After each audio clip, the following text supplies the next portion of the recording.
Welcome to Career Month by Globant. Get ready to dive into meaningful conversations about what's coming next in tech trends and careers. We'll be starting soon. Career Month by Globant.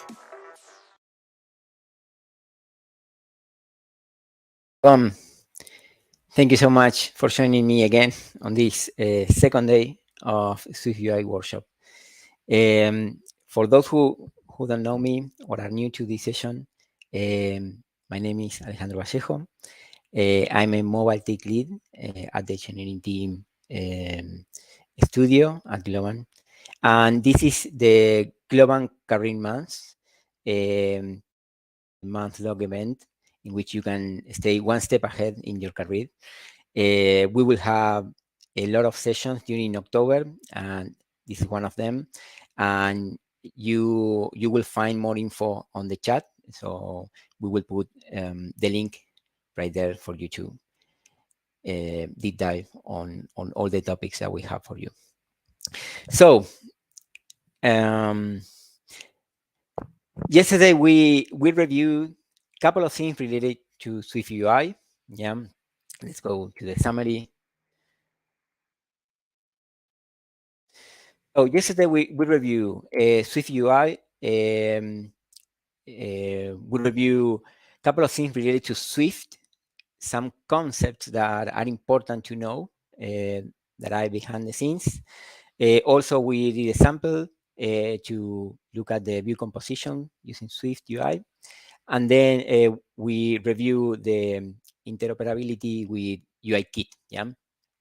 And we miss the view identity and programmatic navigation that we will see today. So there's a lot of things to cover today, and I went through the questions, and I've been switching a little bit the content. Yeah, so because I want to cover all the doubts that you have. There's a lot of things related to the design solution. Yeah, and I had prepared other stuff that I move away to deep dive on this. So this is kind of improvised, but I think it will be fine to cover the thing that you were asking for. So let's review first. Yeah, let's review first the doubts. Yeah, so I grouped some of the doubts that you had yesterday that are related to the architecture that we will review in a minute. But let's cover the other ones. Yeah. So first one, the first one was something related to if the using the memory stack will mitigate the memory sharing among processes. Yeah. So yes, but only for the presentation. Yeah. So what we are fixing using the stack on the presentation layer with SwiftUI is all the dependencies that we had with UI views and UI view controllers in UIKit. Yeah, that will be removed. Yeah, and all the risk that we had for managing data within controllers. Yeah, so that is what we are fixing with SwiftUI. Yeah, and it's also encouraging us to have a better separation, yeah, of concerns. So that's the first thing, yeah. I received another question related if there's any style guide for SwiftUI. So you have the Apple designs, always the template for all the design tools. I think you have a lot more freedom right now with SwiftUI, yeah. So people are doing things, insane things, yeah. There's a channel that's called, let me check, design code, team design code. They are designers that are using SwiftUI. It's amazing the thing that they are doing because they are working with Figma. There is a plugin that is called SwiftUI Inspector that export the modifiers, yeah, and um, sorry, I received. Okay, got it. And it's amazing what they are doing. So look at that channel. It's design people using SwiftUI. I think you will find whatever you need right there. Then if makes sense to use async await. So yeah, async await. If you need to manipulate data in some way in your presentation layer because you have like a silly app and you want to mix concerns, yeah, async await is uh, supported in a special way by SwiftUI. So it's a way to go. Yeah. Whenever you are using tasks inside your views and using async await, you have some benefits. Yeah. But yeah, the recommendation is leave that to your domain. If you need to do some process to manage data, to modify data, for changing anything on the data, do it in the domain layer. Yeah. Take it away from your presentation. Yeah. Keep only the just an interactor. Yeah. That is the view model. Yeah. So, but I will go into more details in a minute. Then, doesn't SwiftUI suffer the pyramid of doom issue? No, at all, at all. Actually, there's a rule in SwiftUI. If you have like more than 20 lines, there's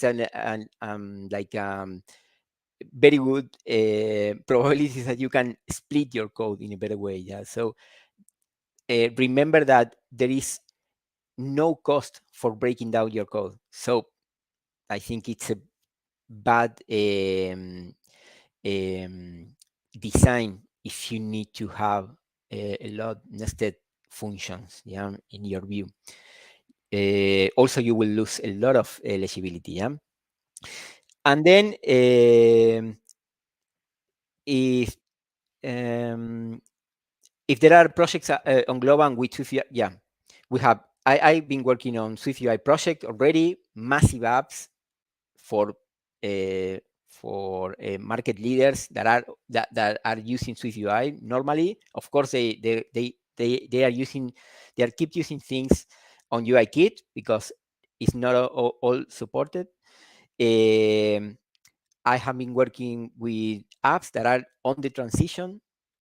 They have like the the core project built in UIKit, and then they are adding Swift UI views, yeah, and then there are projects that are planning, and maybe we are helping to make more visible the benefits that we have with Swift UI, yeah. Most related to multi-platform support and out-of-the-box features, yeah. So that is related to the questions that are not related to architecture, yeah. So in the other hand, we have how dependency injection works in SwiftUI, view model use cases, repositories, which design pattern and architecture style do you recommend? And what are the alternatives for shared app state versus feature state? So I created this today so we can, sorry about the lack of style, but this is a draft of an easy architecture that you can implement for your presentation layer. It's easier to talk with the diagram because it's communicating the intention better. Yeah. So this is whatever is on this side is not the concern of this call because I want to provide things that are related to SwiftUI. If you are mixing things related to data, yeah, here you have domain, and here maybe you have also the data layer, yeah.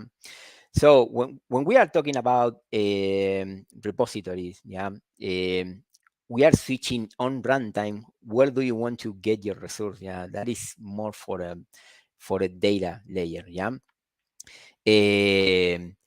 Use cases are being created on the domain layer. Yeah. That shouldn't be related to SwiftUI. Yeah. Maybe in your use case, you want to update some data that you have that you are observing with some of your view models. Yeah. Maybe on your use case, you want to, I don't know, trigger something for the view model to know. Yeah. Maybe you have your session, your authentication session. Maybe you want to make sure that everyone knows, so you trigger some you are posting some message for everyone that is listening. Yeah. But it depends on your design strategy. Yeah. If you want to use, I don't know, maybe an horizontal slide for your core features, yeah, monitoring, logging, the logger, all those things. Maybe you are not using use cases for that. You are keeping your use cases for only for features. Yeah, but again, that is all in the domain layer. Presentation layer is having a lot of things that we need to review, and if you want to perform well on the UI, it's critical uh, to to manage these interactions in a healthy and light way. Yeah. So you need to define your source of truth in a good way. You need to manage your dependencies to keep only the dependency that you need. So SwiftUI is triggering only the updates that you need. Yeah. And there's a lot of logic right there. So that is what I want to focus. And something that no one is talking about, it's how you are managing your flow. And that it's a topic that I want to deep dive today, along with all the things for you to know how we can interact with all the pieces. Yeah. So on the presentation layer, we will have like a separation between what is layout. Yeah. This could be iOS, tvOS, whatever you need. And this will be your source of truth layer, in which you have your references types. Yeah, the classes. Yeah, this I will be all classes. Yeah, and these are the dependencies that I suggest for you to have. Yeah, every view. So of course in Globant we have massive apps. Yeah, with several people within the team. Yeah, and it's difficult for not having logic only for your view.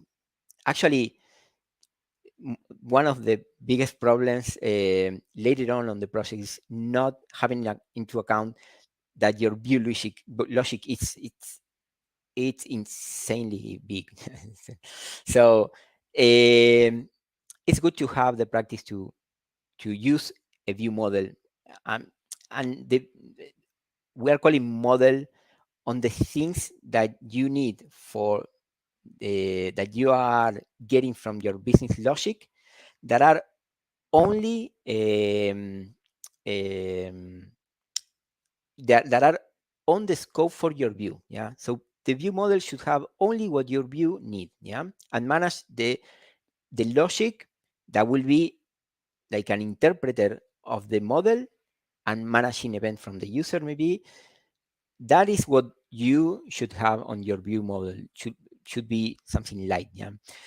And then yeah, maybe you don't have any logic on your view. Yeah, so maybe you leave only that to SwiftUI with the property wrappers. Yeah, with the state. SwiftUI can manage it if you have something that is super light. Yeah, and then the navigation. Yeah, so navigation is a little bit tricky on SwiftUI. Actually, we receive an update in iOS 16. I didn't tell you yesterday, but I will leave the fancy stuff and the new stuff away, because it's not a real solution for the apps that we are managing right now, in which we need to support um, um, all the audience that we can reach. Yeah, so supporting only iOS 16 is not an option. Adding conditionals for the availability on the iOS version is kind of tricky, uh, but and related to the minimum version, maybe if you are the next year, you can start using iOS 15. What I'm doing always is I go to the market share iOS usage on Apple. You will have right there the how many people are using different versions of SwiftUI. So you will have that. I think it's less than the 10%, the people that is using iOS 15. Yeah, and the people that is using maybe iOS 14 is less than the 5%. So that could be something that we can leave out of the scope. So you need to. That will depend on your needs. Yeah. So this is so how iOS is managing transitions and navigation is with containers. Yeah, your app is a container. App is a container. Yeah, that is holding scenes. Yeah, uh, and inside your scenes you have Windows groups. Yeah, and inside your Windows group you have views. Yeah, and you are coding your views. Yeah, maybe you need to handle something with scenes because you are on the Mac. You need to share different view Windows groups. Um, but for the common development, you will be managing your views. Yeah, but views could be a lot of things. Could be a screen. Could be a container of screens. Yeah, we don't have the controller right here. Yeah, the controller is missing, so you don't have someone to hold the reference for your views. That's the issue. Yeah, so that is why the coordinator becomes so popular with SwiftUI, because okay, who will manage the navigation? We don't have the controller. Okay, so coordinator is super common right here, right? um, and it's kind of tricky managing the dependencies for the view model and managing the flows. So that is what I want to translate this into code today. It will be a challenge because it's a lot, but if you agree, I hope so. I will jump to the code and I will translate this into the code. One thing that is important that I'm leaving out because of your doubts is that the the view identity for SwiftUI, and I keep it super simple because you have a lot of knowledge already. Uh, if you if if you describe a view behavior um, with a conditional, separating the views completely, um, SwiftUI will understand that those are different identities for a view. I will code it anyway in a meeting. So that yeah, it's useless to explain it on the air. But the last thing is that we will have in an app, we will have different flows. Yeah, and it's good to, before going to the code, understand which will be the flows that you have inside. Yeah, and a way to support the relationship between the parent flows and the child flow. Yeah, that is, I think, the most tricky part, because if you start your project without that and you need to work in a big app, along the way you will have some blockers, yeah, and you will start messing with the dependency, and in the end your performance will be degrade because of you will have some memory leaks right there, yeah. So I will jump to the code. I hope the questions were answered, were um, clear enough. I'm pretty sure that with the code, everything will be crystal clear. Yeah, is that fine? Send me an okay. I will go to the code now. Okay, can you see the S code, right? Is that fine? Oh, I received another question. Um, any recommendation for MVVM? So Rex Swift UIKit to Swift. Yeah. So MVVM is the way to go, because your view model shouldn't know about your view. View model is actually a light model for the thing that needs to be done on your views. Um, um, RX Swift is not needed anymore because you have built-in binders right here. You have a reactive, uh, all the reactive programming is built in SwiftUI. Yeah, so you can keep it simple. On top of this, you can fit this in the architecture that you want. I think. I think it could fit on a Viper architecture for the presentation layer. It could fit. Yeah, you will need to group things in a different way. So this is a proposal for keeping it light and agnostic to any architecture design. Even if I have a view model here, I mean view model for having a model for the view. I'm not saying I will implement the view model design pattern. So I hope that that's clear enough. So this is the project that we had yesterday. I was building um, um, here I'm getting the chats. Uh, okay, let's go with the code. So let's create here a presentation layer.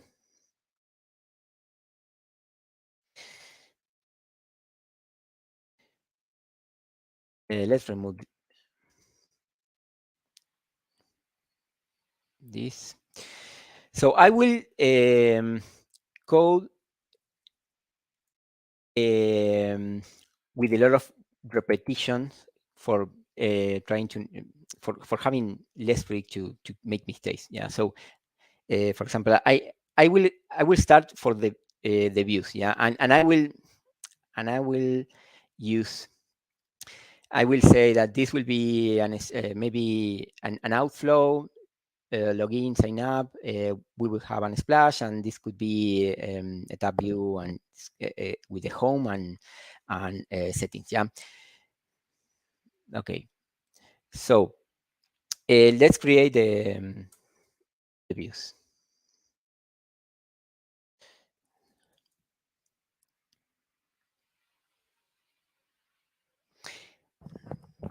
And I will keep the preview close so we can move a little bit faster. So this will be splash. I will call it a screen so we know on the file system what it is. Yeah. Um, then we will have theme.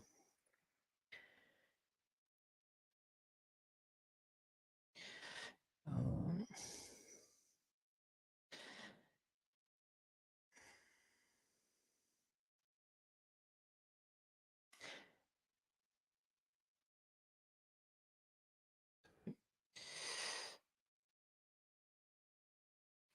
oh,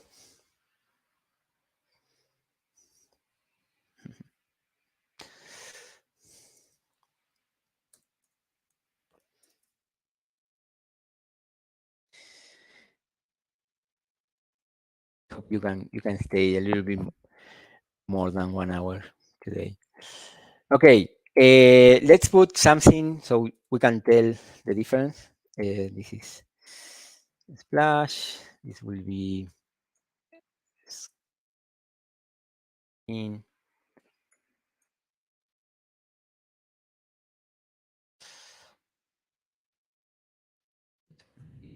home.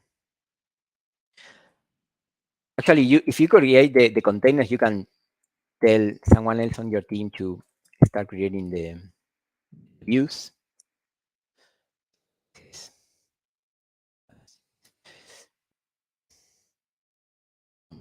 Okay, so then we will need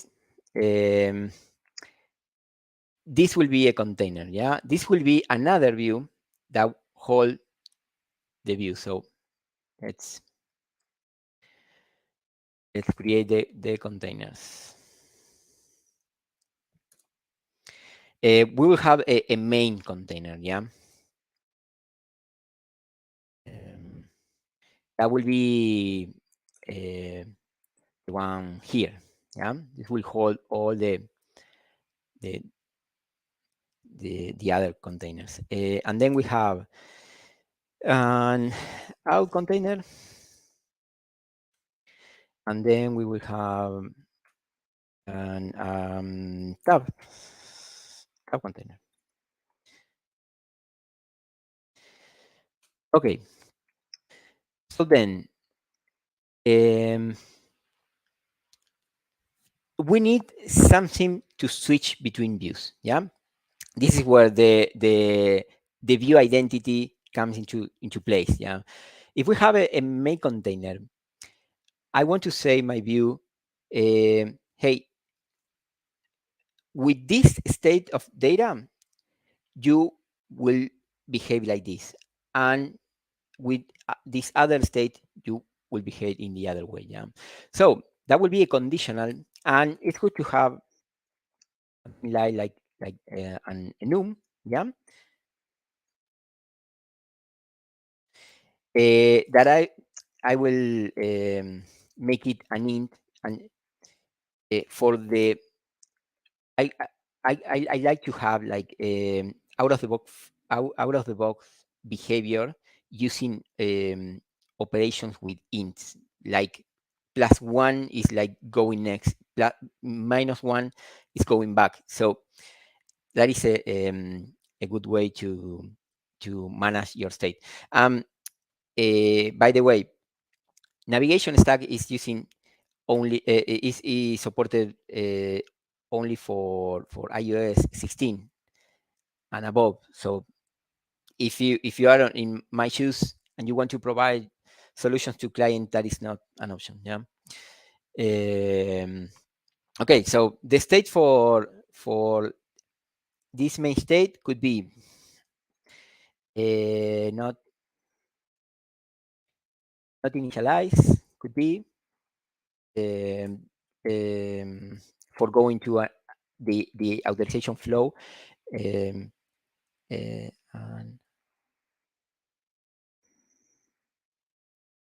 unauthorized,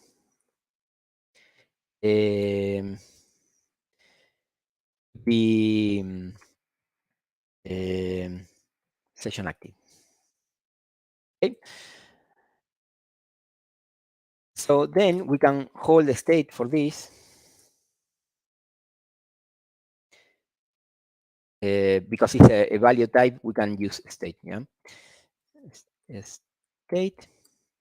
This, let's initialize this with main state dot not initialize. Yeah. And so here I can use my conditional. Yeah. It's good to have like a set stat behind your views. Yeah, it's good to have something to hold your main container. Why? Because if you want to apply theme later on, you can apply it on your main container and will apply to all your views, unless someone on the view on the childs replace that with another modifier. But this is amazing to have default managing theming. Yeah. So we will say here if state equals to not initialized, we will go to this splash screen. Yeah. And then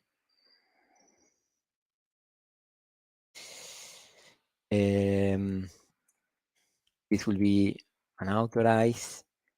And we will go to the login screen, and then can say session active, and I will go to the home screen. Yeah. Then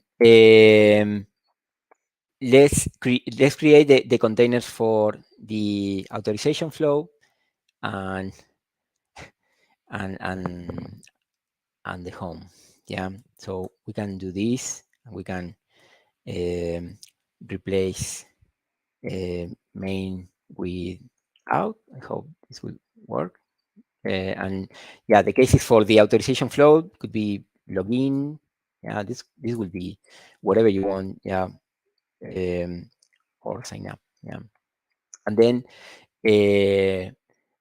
this will be, let's define a default state for login. Here we will have login screen, and then we have the sign up, and this will be the sign up screen. Yeah. And let's do the same for the tab container. So I will copy only this, because for the tab container, I would like to use the tab view. Yeah. So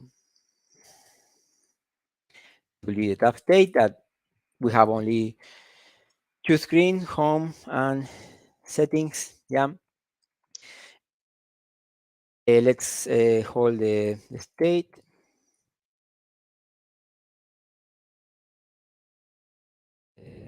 Be the tab state dot home, and here we can use our tab view with selection, and we can use our state. Yeah. So the way we are using states and container, it's complete. It's full compliant with how SwiftUI is managing the built-in controllers. Yeah. So that is for you to know, and you need to use binding, because whatever is happening in the tab bar, if you tap in the tab bar, you want to update the state in your model. Yeah. So and this will be the home screen, and you need to implement the tab item. That is how it looks your tab. Let's start calling the preview, because maybe it take some time. Okay, so the view will be, we could have the icon, an image, system image for home house, and a text that could be home. Yeah. And then we need a tag. Yeah, that will be sorry, will be our state. Sorry,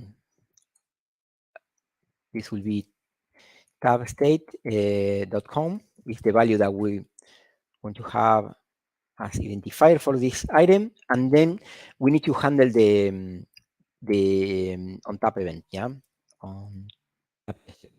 So we need to, whenever someone taps the home screen, the home tab, we want the state to be home. Yeah.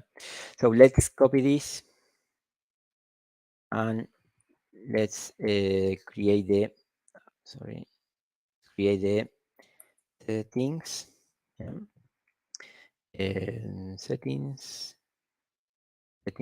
Settings, and here we could have the shear. Yeah. Okay. So this is the container. If I'm changing the default value here, should change to the other view. Come on. Yeah. So, and I can use the tabs, and this is working. And it's the same for login and splash. We don't have too much time, so trust me, it's working. So first, before going to coordinators, yeah, let's group a little bit this because it's a mess. So let's put the main container with the splash in a group. We will call main, the sign up, login and authorization container in another group. This will be the out group, and then we will have this 3, and this will be, sorry, the tabs here. Okay.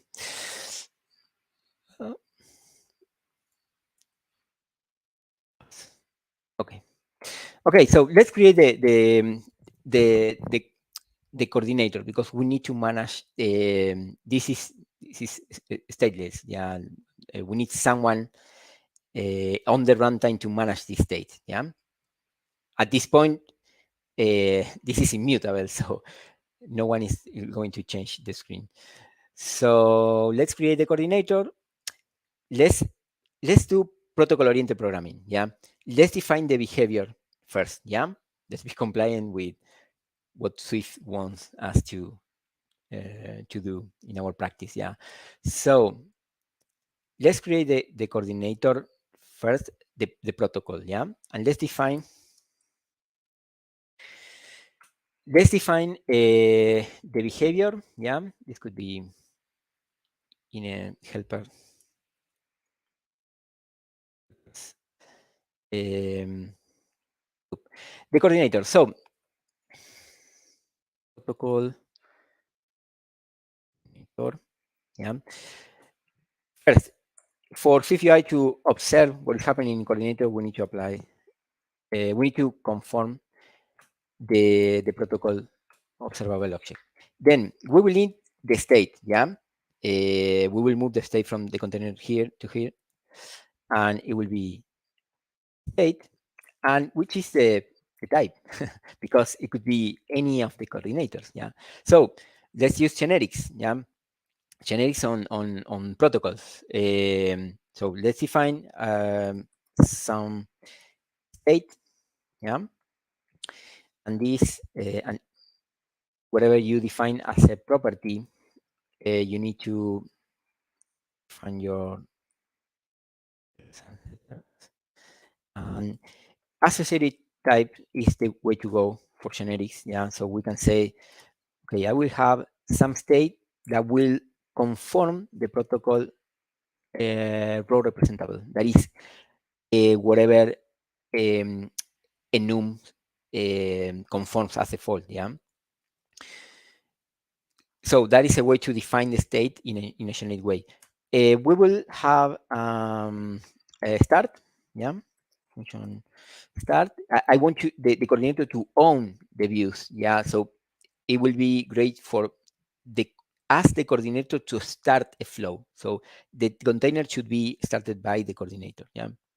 So start, and this will return again some container. Yeah. Let's define associated type some container, which will what will be this a view, conform the protocol view. Yeah.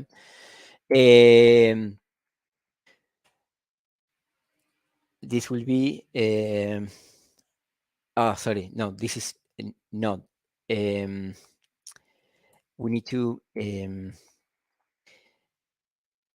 apply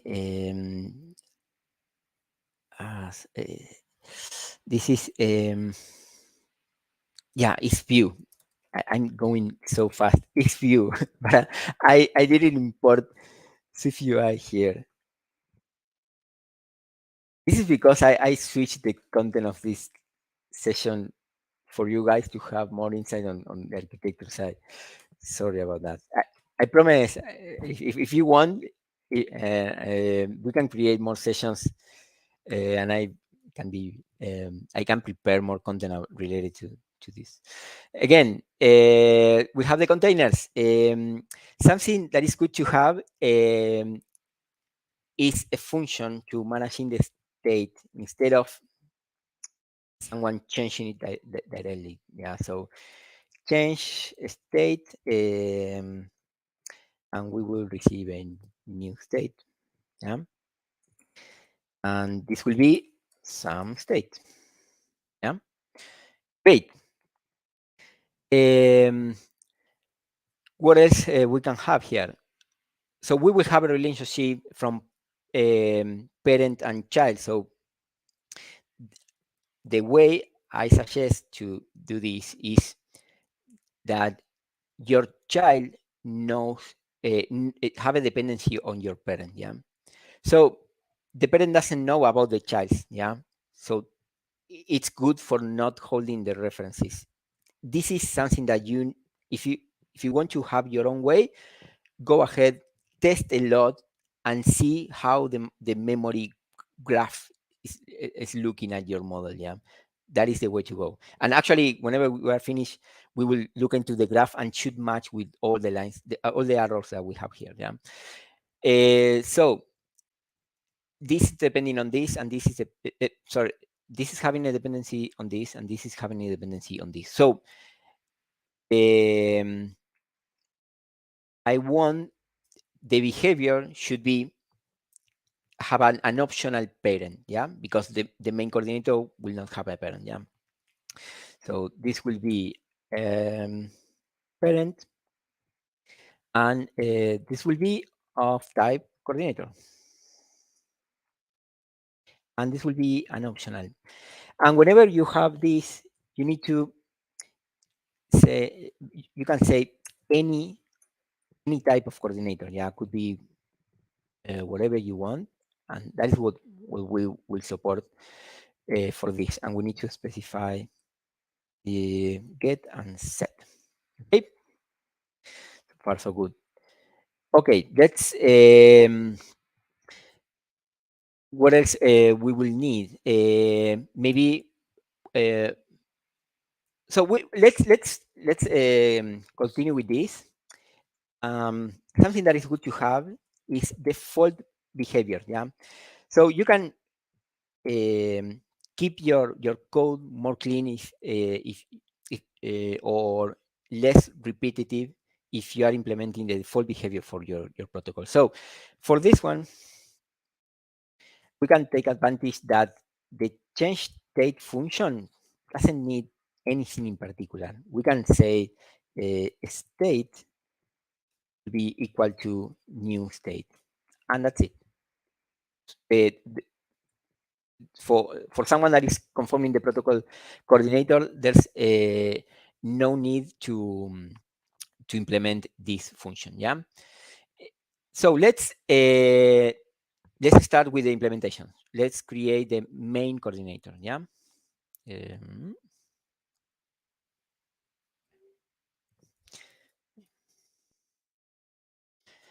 Main coordinator. So hope Xcode help me with implementation. Let's see. This will be a class main coordinator, forms coordinator, and let's see if help me. Yes. Okay. Awesome. So my state type for main is main state, yeah, and my type for the container is main container, yeah. So then, okay, you missed this, and then I will need the functions.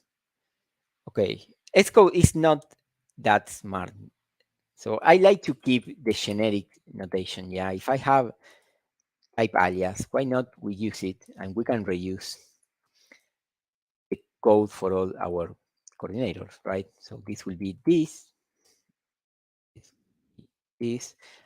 and actually I can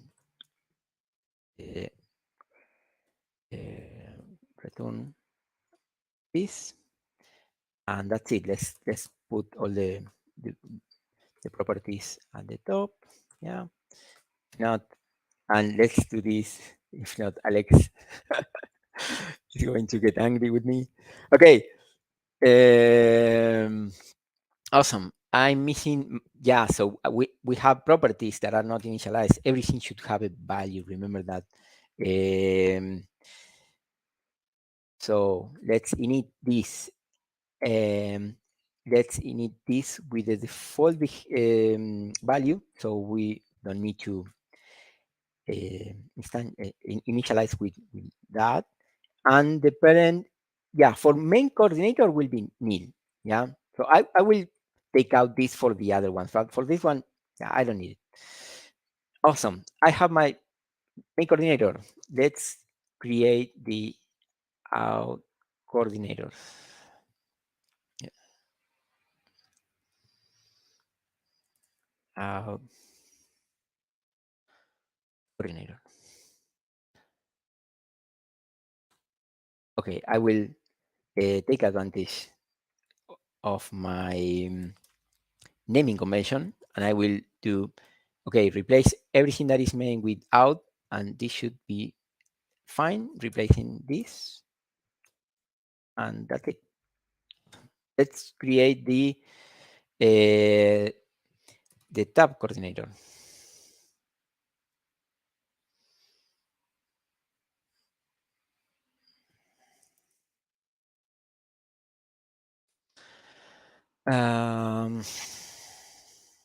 And again, let's replace out by tab.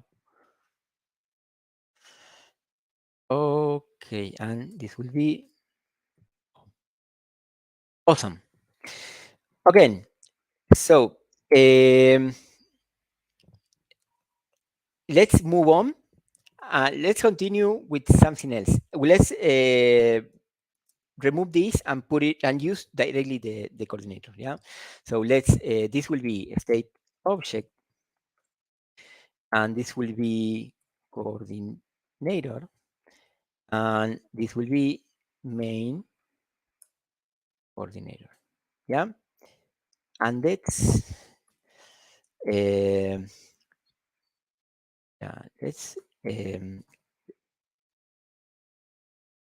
make that someone else create the instance, right? Sorry.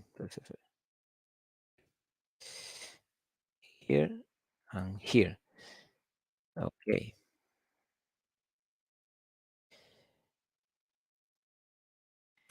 I receive a question. Do you have any consideration for avoiding memory leaks? Yes, for sure. What I'm proposing here, it's a light way for having a robust base SwiftUI project. Yeah, and um, and the way you are managing dependencies is the tricky part. Yeah, because if you have a view, for example, and I'll stop 1 second for saying this. You don't want to instant anything in a view. Why? Because you don't care how many times this will be redraw. You don't care anymore. I don't know. The system will redraw this the times the system wants. We don't care. So if you have something that is creating instances here, you will have memory leaks for sure, for sure.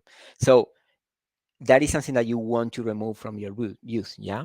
And also, you don't want to hold anything that depends on a view. So you don't want any reference that is containing a view. So for example, if I can start my container and I can hold it, and I can say, okay, if I have a container, don't create it again, use the same.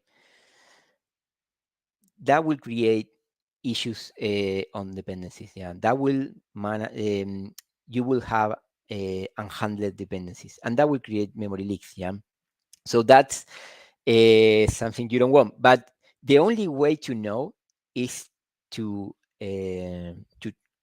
try to try and try and try, and you will and go to the graph, yeah, the memory graph. We will do it in a minute, so you will see how I can confirm that I'm keeping light. So I'm creating a base project, yeah. So if I'm doing wrong right here, I'm screwed, yeah, because this will grow um, a lot. So we need to be sure that everything is super light and performant whenever we are creating a base project, yeah. So this is main coordinator.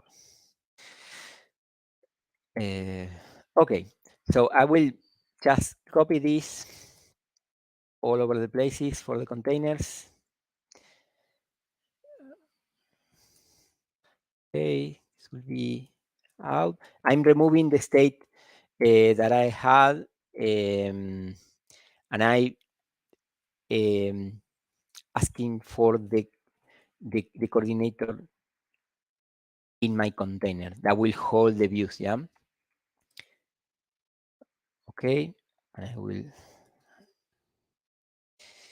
this and this, and this will be coordinator here,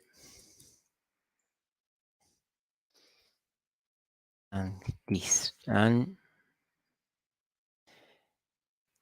this,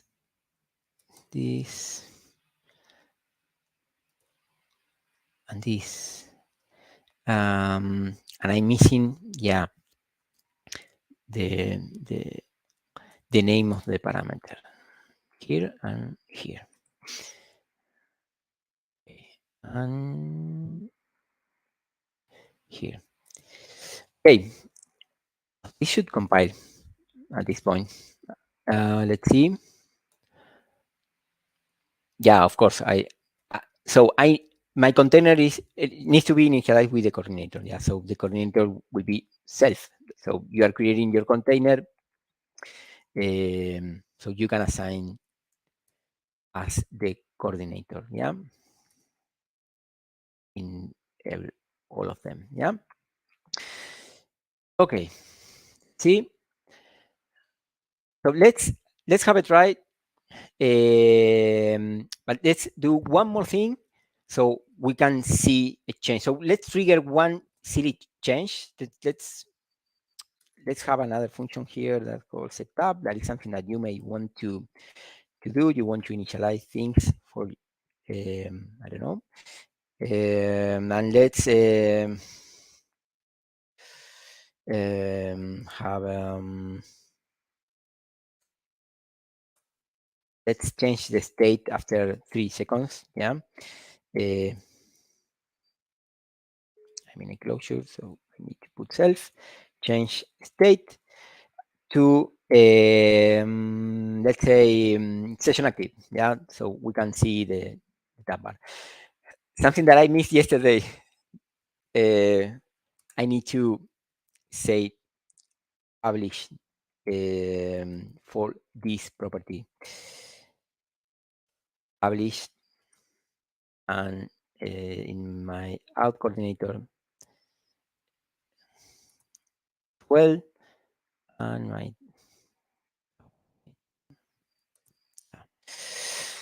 so let's see how it looks on the preview. Let's add the preview here. If I doing it in this way, I cannot initialize the property, so I initialize the property the preview in the old way.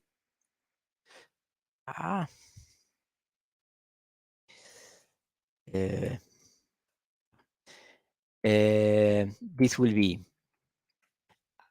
I want my app to hold my main coordinator. Yeah, this is a great place. This is at the entry point for the app. Yeah, so I want this to hold the instance for my coordinator.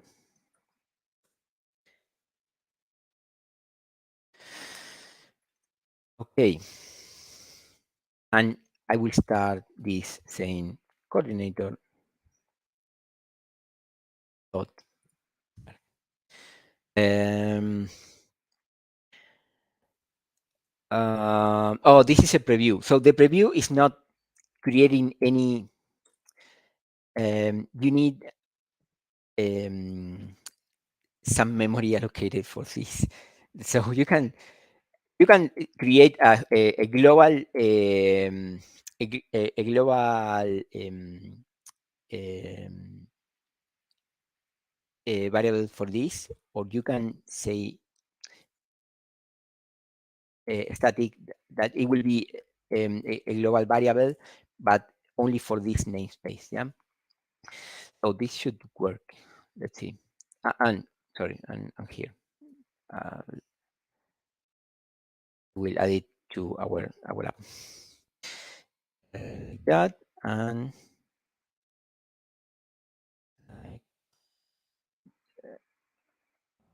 it's not this. Okay, so let's see if this works.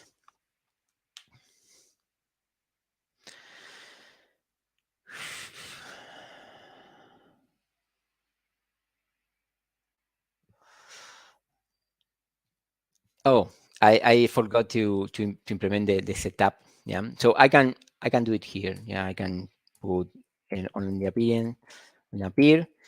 Let's call. I need the sorry. I need also the coordinator to be reached by the views. Yeah, so let's do that. Let's add.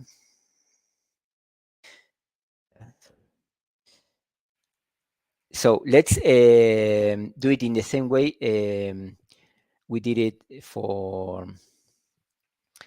This will be our coordinator and as a okay. So yeah, everyone will start asking about the coordinator. So for keeping it fast, I will disable the previews. So if we have time, I will enable it again. But I want to do it for in all the places. Yeah. So here I will add coordinator. This will be coordinator. And one recommendation, yeah. So have a try using environment object, yeah, and state object, yeah. Um, I play a lot with that, yeah. The it's amazing to figure out what is happening behind, yeah. So sometimes you are changing things and you see that the memory is changing, yeah. It's great to know what is happening, yeah. I cannot translate that. You need to go into the memory and see how it looks. Yeah. My proposal is keeping it super light, so I'm applying dependency injection for everything. Yeah. So I want only to be in one place. If you have the environment object, that is super convenient for going fast for on your views because you can copy and paste the environment object and it's right there. You only need to use it. And it's good because the environment object applies only for the child. So it's also safe.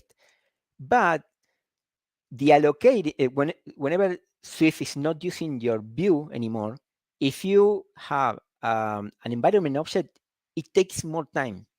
It's like it will not deallocate all the memory for your dependencies right away. So that is my experience, and you can do whatever you want, of course.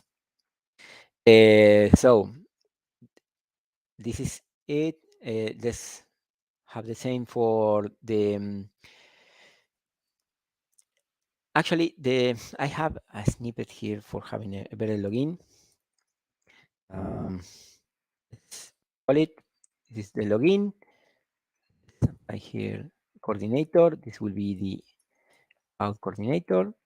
This should look a little bit better. Let's see. Something went wrong. Yeah, this one. And this will be our coordinator. Hopefully this will work. No, something else is missing. Maybe, oh, I miss it here, I think. Let's see. Yeah, I didn't started the coordinator here. This will be coordinator. And I don't need this because all this has default values. And this, and let's add it here as well.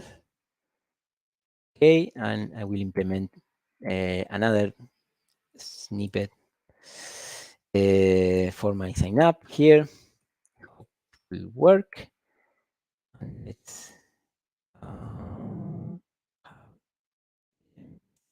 here. Okay, let's implement this. Okay. And right. Let's see if this works now. What else I'm missing? I'm missing. Yeah, this one. Actually, yeah. So let's do this. I'm calling the view right here. I shouldn't call the view that is inside a flow. I should call the coordinator. Yeah. So let's add the coordinator. Yeah. So here in my main coordinator, I have a start for this container. Let's have a start for the other containers. Yeah. Let's put a start out. And this will be, so this is particular to the main main coordinator. So I can use here out a coordinator, right? And actually this will be container. And who is responsible for creating the container? The coordinator. So here I need to call out coordinator dot start, and that should be fine. Yeah. And this up. Okay. Let's see. This should be fine. Let's see if this works. If I'm replacing this for coordinator dot start out and start up. Why it's not there? I missed something. I'm sure I have a typo. Yes, this. Okay, let's see if now works. Okay, so let's go back to our app, see if it compiled.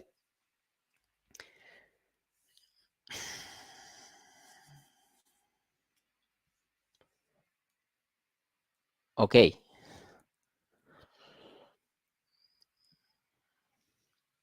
Splash, 3 seconds. It's not changing. Let's see what's happened. Yeah, I'm missing the calling the setup. Setup. Don't freak out. Don't freak out. I'm saying to myself, don't freak out. 1, 2, 3, go. Yes, it's changing to the tab flow. Yeah. So let's now let's take advantage of our state int states. Yeah. Let's create function. Go next. Let's play a little bit with the navigation. Go next. Go back. Go to root. Yeah.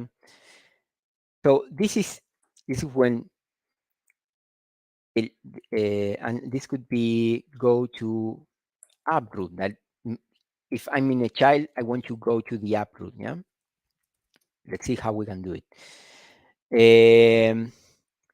So this is the good thing to have a robust implementation for your navigation process, because if you want that any of your flows to be a modal, that is super easy to do. You only need to apply a sheet. That is the way to do modal presentation, and you need to call your coordinator right there, start right there, and that should be all.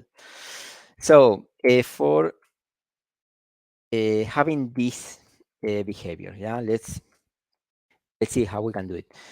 Go next should be state, the current state plus one. Yeah, so let's create next state, that will be equal to create some state with row value with state as one, and if you cannot create it, keep the same state. Yeah, but this is not working. Why? Because I cannot apply these operations to this some state row value. But there is a trick here. I can specify on my generics that this will be an int. Yeah, I can say where some state dot row value it's equal to int. So now compiler knows that it's an int. So I can actually I missed to put row value here, but that is the way to to make your protocol know what type will be your enum. Yeah. So then this is easy. And state to next and go back will be super easy to do.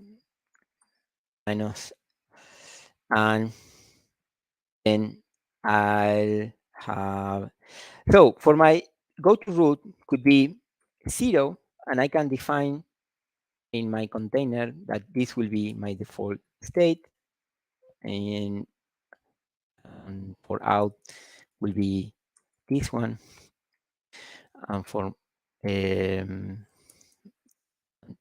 Yeah. Okay, so this is some default behavior that we added. Let's use it. Yeah. So for example, on our coordinator, whenever we are called the setup, let's instead of change the state, let's put go next.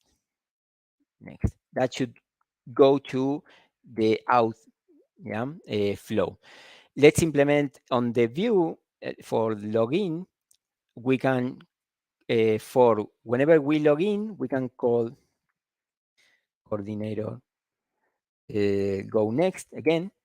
Go next, yeah. For going to sign up, this I cannot. I can put. Sorry. This is go next because this will go to the sign up. I don't know if I want to go next for sign up is because maybe I can I need to go to forgot password something like that. I want to make it specific. Maybe this one change. So I will call change state to sign up. But this one should dismiss the flow, should complete the flow. So how we can do it? So let's add that to our behavior. So let's test how it looks so far. Um, this is the dismiss for the sign up. I will use go back here. Go back. Okay, so let's see if this is working, and then we will add this dismiss behavior. Yeah. This is my coordinator start that we call the splash. Should call the start, the splash. After 3 seconds, I should go to the login screen, and I should be able to switch between sign up and login. Yeah, and this is not compiling because something is happening. Oh, this is some crazy stuff on the preview, I think. Let's see.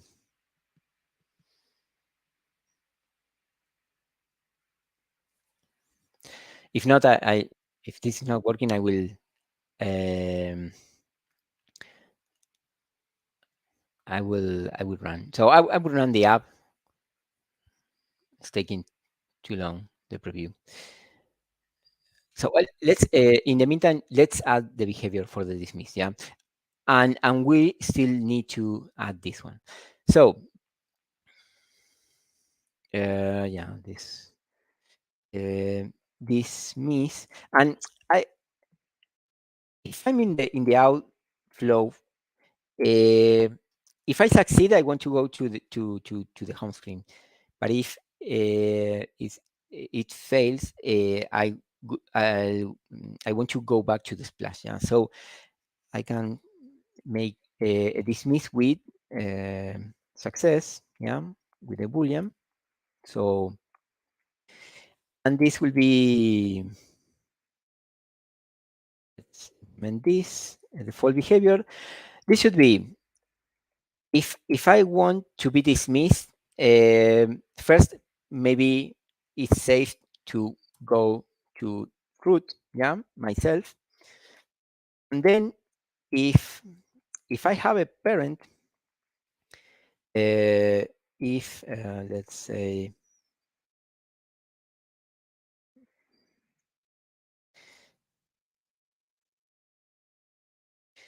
I would like to sorry,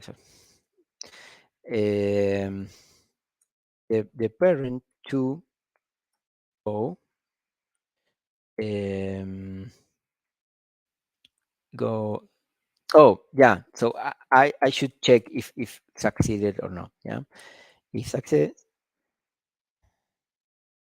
actually I can do it like this. Um,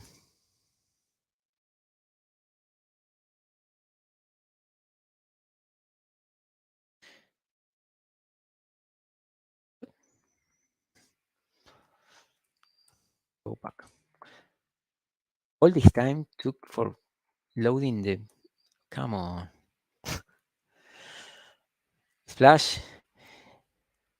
3 seconds. Okay, we are in the login screen. Go to sign up. Awesome. Go back. Okay, so this is too rusty. Let's add a quick animation that will be so it will be enough changing the state with animation. That easy is implementing navigation with SwiftUI. So doing that, and let's go and implement this. Doing this, whatever change that you have in your data, you are telling, hey, Swift UI, figure out which animation fits with this. And it depends on the view identity, how the transition will be or the animation will be. Yeah.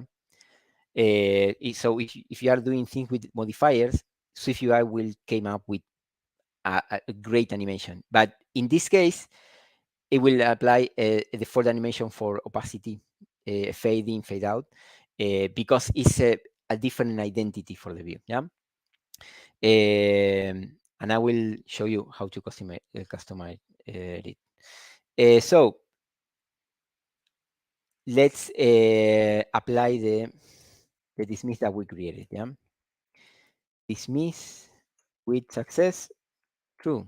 Okay, and let's apply for this one success false, so we can see how it looks for both cases.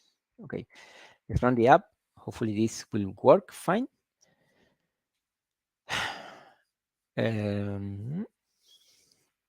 Login. So now we have the transition for the opacity. I don't know if you can see it. And if I go to create account, should okay, this is going back. Let's see, something I did something wrong. Yeah, yeah. So yeah, so I, I'm putting the state on the root, but the thing is, I didn't initialize the parent. I didn't in my container. I think no, in my coordinator, I missed to add the parent. Yeah, here. So this should be with parent self. That should be all. So now I have a parent. Yeah. So the only thing that I was doing here is going to the root. Yeah. That is why sign up switched to the login screen. So let's see if this is working. Now should go to the root, but also the parent should go next or back. Yeah. So let's try first. Go back, and this is flash. This will execute the setup. 3 seconds, and this is the login that should go to the next one. Yeah, great. Do you have a few more minutes? I would like to show you how to customize the animation. That will be super quick. And I would like to show you how to complete the loop and go to the app root if you want. Yeah. Do you have some time? Are we okay? Let me know on the chat. Is that fine? Let's see. I hope so. I'm not reading the chat. I don't know if Lady or Ire can help me knowing if we are okay to continue a little bit more. Is that fine? Okay. So let's complete the go to app root. So this will be yes, awesome. Thank you so much. Great. So for going to the app root again, it's safe to go root for me as a child if I'm calling this, and again for the parent, I need to in the parent call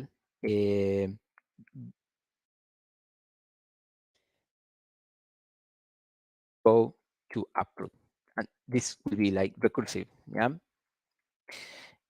and let's implement it in the settings screen. I have a snippet here.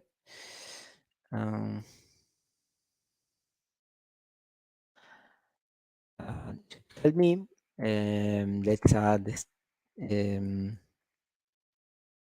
state object, and this will be type of coordinator. Sorry, this will be that one. And on the container, we should call it with, yeah, this one, and this will be coordinator. Okay, I think I'm missing, yeah, this one.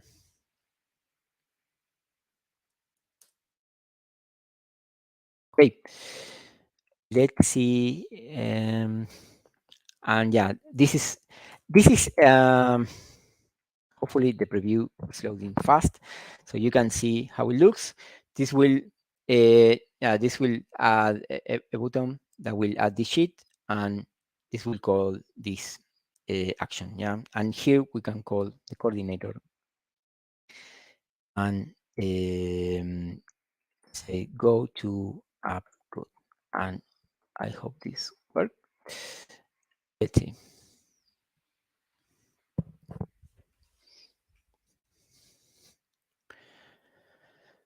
this is the splash, login, home, setting, sign out, and we are in the splash again.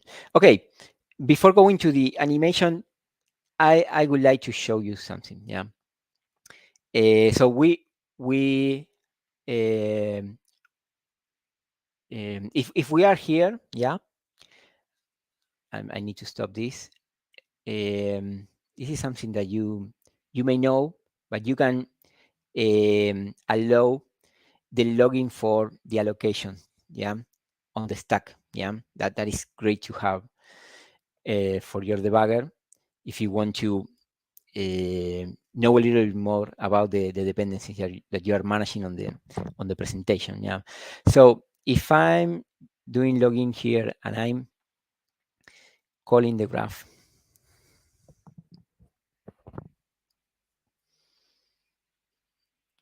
it's creating a memory graph on what we have right here. And if this is great, yeah, you can see which are the dependencies that your coordinator is having right now. I'm having only one, my main state. It's the only thing that I'm looking, and I'm holding the reference for the main state.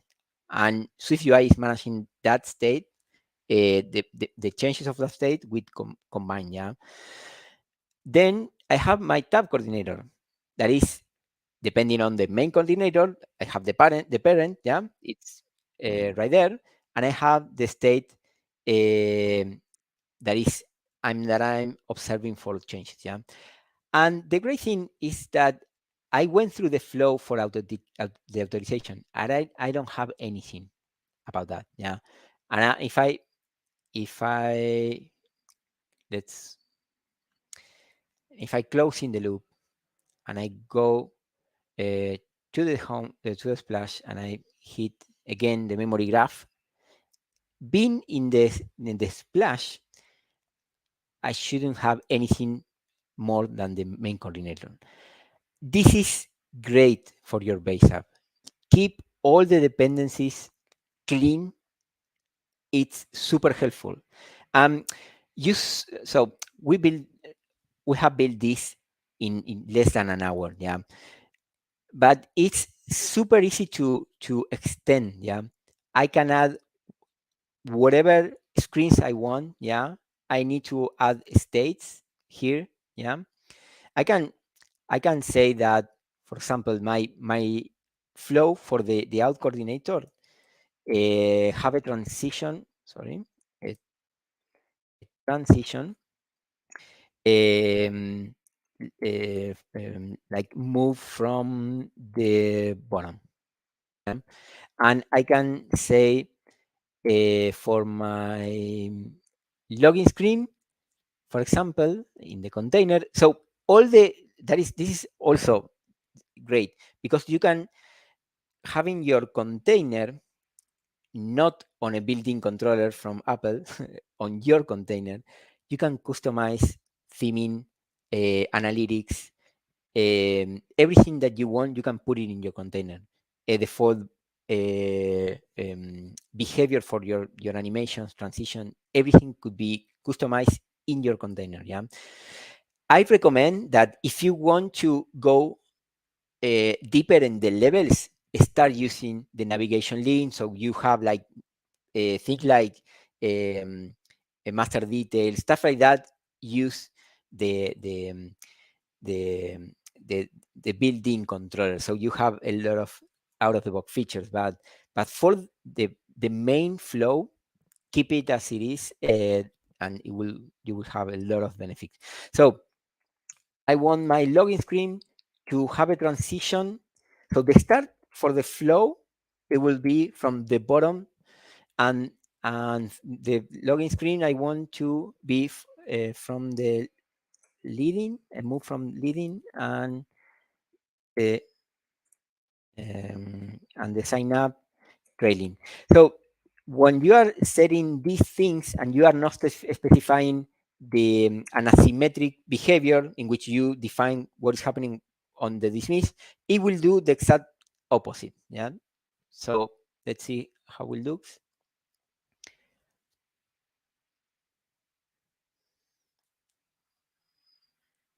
and this will be the last thing I promise. So if you look, so let's put the slow animation so you can see it better.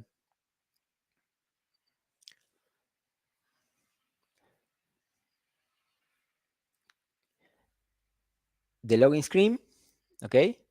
I can apply an opacity or something else to my splash screen. If I go to sign up from trailing, sign up, this is what I have set, yeah? And if I want to go to the tab, this should go again to the bottom because it's the opposite. Sorry. This one. Login should go to the bottom and go to the home screen. Okay, so that is doing animations in SwiftUI. Transitions, yeah, because SwiftUI understand that this is a different identity from this, yeah. So that's pretty much all. Let's go back to the slides. There's there are a couple of things that we are missing. Yeah, I didn't show to you. I didn't show to you how you can call the view model. Yeah, I can do it, but you need to stay a little bit more. And people, I think I don't have any more time. But if you leave in the feedback that you want to see how it looks, we can do it. I would like to show it to you. So for you to know, you need to have a factory, yeah, a factory that that depends only on your model and create view model, but depending on the state for your flow. That's the magic of states. You can reuse your state for creating your view model. So maybe you have a factory for this one and another one for this one, and you can keep things tied to your flows. Yeah, that is awesome. So that is, if you want, what I can show you next time. Yeah. So we will and also if you want to know a little bit more about the domain and the data layers, I it will be a pleasure to share with you a couple of things and discuss in the same way that we did here um, um, how it looks on the solution design. So the summary for this, we went through the app flow, the view containers, yeah, parent-child coordinator relations, and some actions, yeah, and we also did some animation. So this is a QR code that you can use for know a little bit more about the events that we have for the career month. Yeah, there's a lot of great sessions that amazing people is preparing for you to have and improve your career path and know a little bit more about Globant. Yeah, so I encourage you to look at that. And that's it. I think that's pretty much all. Thank you so much for all the support that you are giving me here. Yeah, this is great, and I hope we can create a better practice with SwiftUI from now on. That's all. Thank you. Bye bye. Career Month by Globant. Thank you for joining. Keep on boosting your career.